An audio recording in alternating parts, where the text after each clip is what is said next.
আসসালামু আলাইকুম, hello everyone.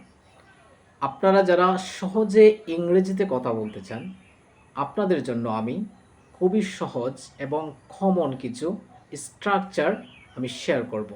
যে স্ট্রাকচারগুলো ফলো করলে আমরা সহজে ইংরেজিতে কথা বলতে পারবো। আসেন আমরা আজকে ছোট্ট কিছু স্ট্রাকচার শিখে নিই। কোনো কিছু হয়, যেমন এটা একটা বাড়ি হয়, এটা একটা মসজিদ হয়, এটা একটা বই হয়, এটা একটা কলম হয়।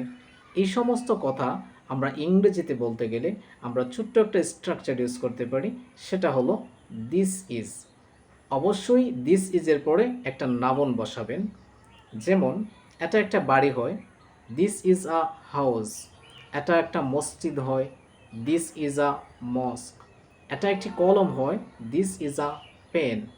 এভাবে কোনো কিছু হয় বোঝাতে আমরা ইউজ করব দিস ইজ। অবশ্যই আপনারা কমেন্টে দিস ইজ ইউজ করে একটা সেন্টেন্স মেক করে যাবেন। সেকেন্ড যে স্ট্রাকচারটা আমরা শিখব সেটা হলো কোনো কিছুর অবস্থান বোঝাতে। যেমন আমি এখন ঢাকা আছি, আমি চট্টগ্রামে আছি, আমি সিলেটে আছি, আমি কলেজে আছি, আমি হবিগঞ্জ আছি। এই শব্দগুলো ইংরেজিতে বলতে গেলে আমরা ছোট্ট একটা স্ট্রাকচার ইউজ করব, সেটা হলো আই এম ইন। যেমন আমি হবিগঞ্জ আছি, আই এম ইন হবিগঞ্জ। আমি ঢাকা আছি, আই এম ইন ঢাকা। আমি চট্টগ্রামে আছি, আই এম ইন চট্টগ্রাম। এখন আপনারা আই এম ইন দিয়ে আপনারা কে কোথায় আছেন এটা একটু বলে যাবেন। তারপর আমরা যে স্ট্রাকচারটা শিখব সেটা হলো কোনো কিছু নির্দিষ্ট করে বোঝাতে।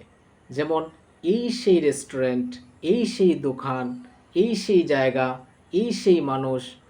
এই কথাগুলো আমরা বলতে আমরা একটা স্ট্রাকচার ইউজ করব, সেটা হলো দিস ইজ দ্য ভেরি। এই সেই restaurant, this is the very restaurant. এই সেই classroom, this is the very classroom. এই সেই মানুষ, this is the very person.